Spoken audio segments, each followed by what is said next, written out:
He lived to 108 years old, without taking blood pressure medicine, without hormone shots, and without any strict diets. What's his secret? It's a simple food you can probably find right in your own kitchen. Hi, I'm Dr. William Hart. I've spent over 35 years caring for more than 40,000 older adults here in the U.S. and beyond. I'm always on the lookout for natural, easy ways to help seniors live healthier, happier, and longer lives without relying on complicated medications.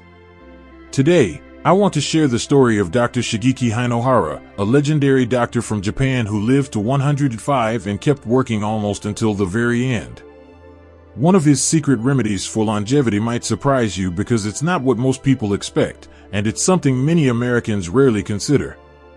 If you stick with me through this video, you'll learn exactly what this food is, why it's more powerful than many supplements, and how you can start adding it to your daily routine to boost your chances of living past 70 and feeling good doing it. If you're in your 60s or 70s, or caring for aging parents, please stay with me until the end. And don't forget to hit subscribe so you won't miss these simple, life-changing tips on living well longer. Every year in the U.S., over 2 million older adults end up in the hospital because of heart problems, diabetes complications, or chronic inflammation. And you know what? In many cases, it all starts with the food on their plate. Not with some big emergency or sudden event, but with small, quiet choices made every day at the dinner table. We've grown used to thinking of food as just fuel or comfort. But the truth is, the meals we eat in our 60s, 70s, and beyond can either help us thrive or slowly wear our bodies down. It's not always about eating less or cutting out everything we love. Sometimes, it's just about adding something powerful, something healing, something that's been around for centuries. Let's take a look at Japan, a country with one of the highest life expectancies in the world.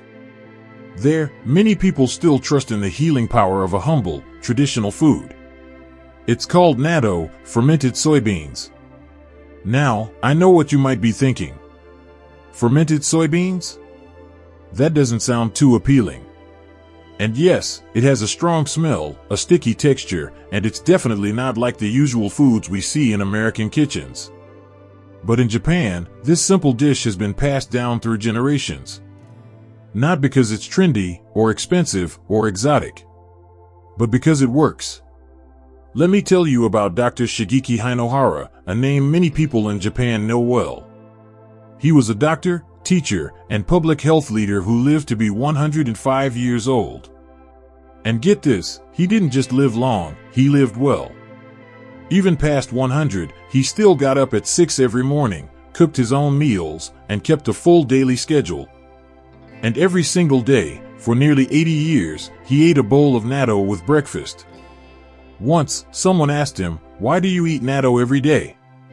He smiled and said, "Natto makes me feel light. Like my blood flows easier. I don't feel tired. I think that's why I can still walk every day, even at 100. Isn't that something? No magic pills. No strict diets. Just a simple food, eaten with care, day after day." This story isn't just about natto. It's about the power of consistency and choosing foods that truly nourish us. Natto isn't some expensive supplement or a trendy superfood.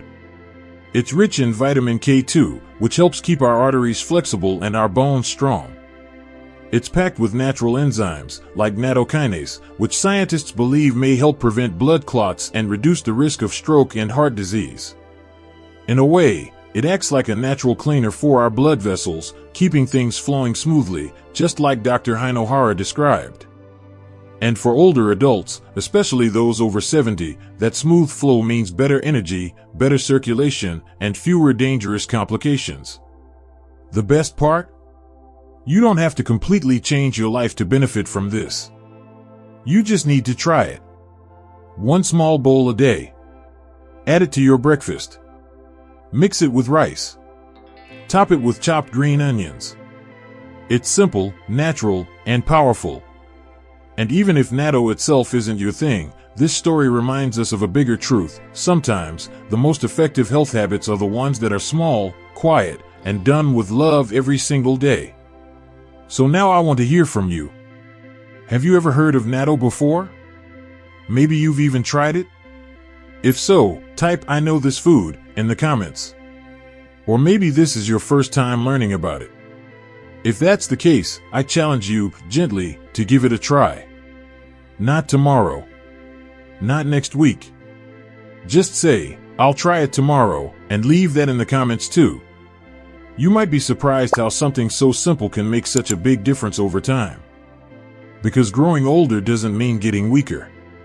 It means getting wiser, choosing foods and habits that love your body back. If Dr. Hinohara could walk every day at 100 years old, maybe we can all take one small step, too, starting with breakfast. Now, you might be wondering, natto? Isn't that the smelly, sticky stuff the Japanese eat? I'm not from Japan. How am I supposed to eat that? And you'd be right, natto does have a strong smell. The texture is a bit unusual, and it's definitely not something most Americans grew up with on their breakfast plate. But here's the good news, you don't need to eat like the Japanese. You just need to learn from their wisdom and apply it in a way that works for you. What matters most isn't the exact food, but the idea behind it, eating things that help your body, not hurt it. Choosing food not just for taste, but for what it can do for your bones, your heart, your energy. And in this case, the star of the show is something many people don't even know exists. Vitamin K2. Most older adults in the US are low in this essential vitamin. Not because they're doing something wrong, but because it's almost missing from the modern American diet. We're told to get calcium for strong bones, to take vitamin D for better absorption. But hardly anyone talks about K2, even though it plays a key role in sending calcium to the right places, like your bones, and keeping it out of the wrong places, like your arteries. Without enough K2, calcium can actually become a problem. It can harden your arteries, increase your risk of heart disease, and still not make your bones stronger.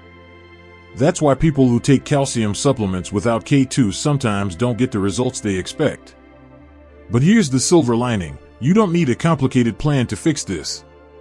You just need to add small amounts of natural, K2-rich foods to your week. You could start with just a small spoonful of natto each day. Not a full bowl, just a taste, mixed with rice, avocado, or a dash of soy sauce. Some people even blend it into miso soup or tuck it into sushi rolls. But if natto still feels like too much, that's okay. You've got other options. Certain fermented cheeses, like Gouda or Edam, are also rich in natural K2. These aren't just tasty snacks, they're functional foods. Foods that love you back. Just a few slices a day can make a difference over time. It's not about perfection. It's about progress. About taking back control, one bite at a time. Let me share a story with you. One of my patients, John, age 74, had been struggling with brittle bones. He'd been diagnosed with osteoporosis after a minor trip in his kitchen left him with a broken shoulder. The fear that came after that fall changed everything. He stopped walking alone. He held onto furniture as he moved through the house. You could see it in his eyes, he wasn't just afraid of falling again. He was afraid of losing his independence. So we sat down and looked at his diet. He was taking calcium, sure. Vitamin D too. But no K2. He agreed to try something new. We added fermented foods to his week. Just 3 times a week, he ate natto. We paired that with gentle walking, sunlight, and a few balance exercises. No big overhaul. Just consistent steps. 9 months later, his bone density scan showed improvement. His doctor was impressed. But what mattered most was what John told me. "I don't feel fragile anymore," he said. "I feel like I can move again. I trust my body." That confidence, that return to movement, to freedom, is worth everything. Don't wait for a diagnosis to start taking care of yourself. You don't have to wait until a doctor says, "It's time to change," to decide to change. You don't have to wait until you're scared, or in pain, or recovering from a fall. Your kitchen can be your first doctor's office. Your plate can be your daily prescription. But only if you choose the right foods, the ones that support your body, gently, over time. That's the beauty of it. Aging doesn't have to mean losing strength. It can mean getting smarter about the small choices that build health from the inside out. So, let me ask you something from the heart. What are you eating every day to help you live longer, stronger, and with more joy? Are there small foods or habits that make you feel more alive, more energetic, more hopeful? Share them in the comments. Let's learn from each other. Whether it's natto, cheese, greens, or something your grandmother taught you years ago, your story matters. Someone out there might read your comment and try something new because of it. That's how we build a better future together. One meal, one habit, one shared story at a time. Because you're not alone on this journey. We're in this together. And it's never too late to try something new, especially when it's something as simple and healing as food. Just one spoonful of natto, or any fermented food, a day. That's it. And don't overlook vitamin K2. It's the silent hero that helps keep your bones strong and your heart healthy, even as you age. Take a little inspiration from that 108-year-old doctor in Japan. He didn't chase expensive diets or high-tech health trends. He just lived simply, ate the right foods, and kept a positive spirit. You don't need to spend a fortune to stay healthy. Sometimes the most powerful changes come from the simplest things: traditional foods, gentle movement, and a deep joy for life. If this video gave you something helpful to think about, hit follow and share it with an older loved one. You never know, maybe one bowl of natto, or one small story, could change a life. And if you'd like me to make more videos about traditional foods that support long life, just type "more please" in the comments. I'd love to hear from you. Let's keep learning, living, and growing together. One small step at a time.